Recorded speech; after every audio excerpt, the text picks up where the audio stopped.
ಹಾಸನದ ವಿದ್ಯಾನಗರದಲ್ಲಿರ್ತಕ್ಕಂಥ ಯಶ್ ಅವರ ತಾಯಿ ಪುಷ್ಪ ಅವರ ಮನೆಗೆ ಹೊಂದಿಕೊಂಡಂತೆ ಇದ್ದಂಥ ನಿವೇಶನವನ್ನು ಪುಷ್ಪ ಅವರು ಒತ್ತುವರಿ ಮಾಡಿದಂತಕ್ಕಂಥ ಆರೋಪದಲ್ಲಿ ನಿನ್ನೆ ಸಾಕಷ್ಟು ಜಟಾಪಟಿಗೂ ಕೂಡ ಕಾರಣ ಆಗಿತ್ತು. ಈಗ ಆ ನಿವೇಶನ ಸಮೀಪ ನಾವಿದ್ದೇವೆ, ನಾವು ನೋಡ್ಬೋದು. ನಿನ್ನೆ ಏನು ಯಶ್ ಅವರ ಮನೆಗೆ ಹೊಂದ್ಕೊಂಡಂತೆ ಈ ಒಂದು ನಿವೇಶನ ಇದೆ, ಅಲ್ಲಿಂದ ಕನೆಕ್ಟ್ ಆಗಿಯೇ ಈ ನಿವೇಶನಕ್ಕೆ ಶೆಡ್ ಹಾಕಲಾಗಿತ್ತು ಮತ್ತು ಕಾಂಪೌಂಡ್ ನಿರ್ಮಾಣ ಮಾಡಲಾಗಿತ್ತು. ಆದರೆ ಕಟ್ಟಾಯಿ ಹೋಬಳಿ ದೋರ್ನಹಳ್ಳಿ ಗ್ರಾಮದ ದೇವರಾಜ್ ಅಂತಕ್ಕಂಥ ವ್ಯಕ್ತಿ ಈ ಒಂದು ನಿವೇಶನದ ಮೂಲ ಮಾಲೀಕರಾಗಿರ್ತಕ್ಕಂಥ ಲಕ್ಷ್ಮಮ್ಮ ಅವರು ತನ್ನ ಹೆಸರಿಗೆ GPA ಮಾಡಿಕೊಟ್ಟಿದ್ದಾರೆ. ಈ ಒಂದು ನಿವೇಶನ ಸಂಬಂಧಪಟ್ಟಂಥ ಕೋರ್ಟ್ನ ವಿಚಾರಣೆಯಲ್ಲಿ ಈ ಒಂದು ನಿವೇಶನ ತಮ್ಮಂತೆ ಆಗಿದೆ ಅಂತೇಳಿ ಇಲ್ಲಿದ್ದಂಥ ಕಂಪ್ಲೀಟ್ ಆಗಿರ್ತಕ್ಕಂಥ ಶೆಡ್ಡನ್ನು ಕೂಡ ಒಡೆದು ಹಾಕಿ ಕಾಂಪೌಂಡನ್ನು ಕೂಡ ತೆರವು ಮಾಡಿಸಿ ಈಗ ಅವರ ಮನೆಗೆ ಕನೆಕ್ಟ್ ಆಗಿದ್ದಂಥ ಒಂದು ದಾರಿಯನ್ನು ಕಂಪ್ಲೀಟ್ ಆಗಿ ಕ್ಲೋಸ್ ಮಾಡಿದ್ದಾರೆ. ನೋಡ್ಬೋದು, ತಂತಿ ಬೇಲಿಯನ್ನು ಹಾಕಿ ಅಂದರೆ ಯಶ್ ಅವರ ತಾಯಿ ಮನೆ ಅದು ಪಕ್ಕದಲ್ಲಿದೆ, ಅದಕ್ಕೆ ಕನೆಕ್ಟ್ ಆಗಿಯೇ ಇಲ್ಲೊಂದು ಶೌಚಾಲಯನ ಕೂಡ ಕಟ್ಟಿದ್ರು. ಇಲ್ಲಿ ಯಾರು ಬಂದು ಅಂದರೆ ಇದೊಂದು ಶೆಡ್ ಕೂಡ ನಿರ್ಮಾಣ ಮಾಡಲಾಗಿತ್ತು. ಸುತ್ತ ಒಟ್ಟು 1500 ಚದರಡಿಯ ಈ ಒಂದು ನಿವೇಶನಕ್ಕೆ ಕಂಪ್ಲೀಟ್ ಆಗಿ ಕಾಂಪೌಂಡನ್ನು ಕೂಡ ಹಾಕಲಾಗಿತ್ತು.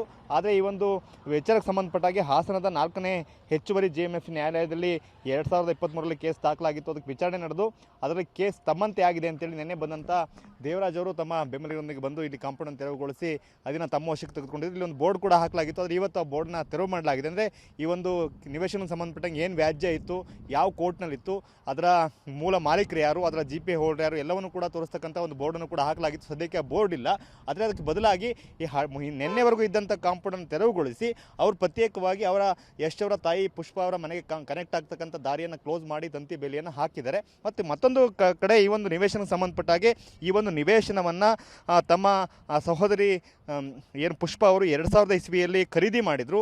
ಎಲ್ಲ ದಾಖಲೆಗಳನ್ನು ಪರಿಶೀಲಿಸಿನೇ ಅದನ್ನು ಖರೀದಿ ಮಾಡಲಾಗಿತ್ತು. ಸೊ ಅದಕ್ಕಾಗಿಯೇ ನಮ್ಮ ಪ್ರಾಪರ್ಟಿಗೆ ನಾವು ಕಾಂಪೌಂಡನ್ನು ಹಾಕ್ಕೊಂಡಿದ್ದೀವಿ ಅಂತೇಳಿ ಪುಷ್ಪ ಅವರ ಚಿಕ್ಕಮ್ಮನ ಮಗ ದುರ್ಗಾಪ್ರಸಾದ್ ಅಂತಕ್ಕಂಥವ್ರು ಈಗ ಹಾಸನದ ಬಡಾವಣೆ ಠಾಣೆಗೆ ದೂರನ್ನು ಕೂಡ ಕೊಟ್ಟಿದ್ದಾರೆ.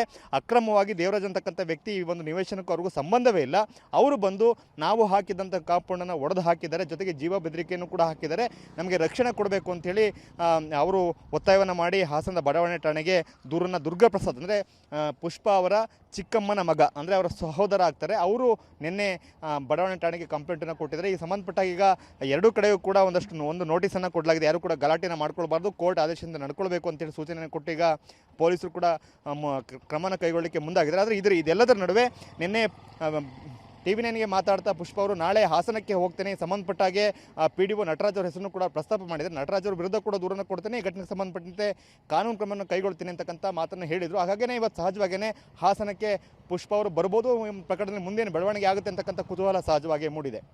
ಕ್ಯಾಮ್ರಾಮನ್ ಮಹೇಶ್ ಜೊತೆ ಮಂಜುನಾಥ್ KB, TV9 ಹಾಸನ.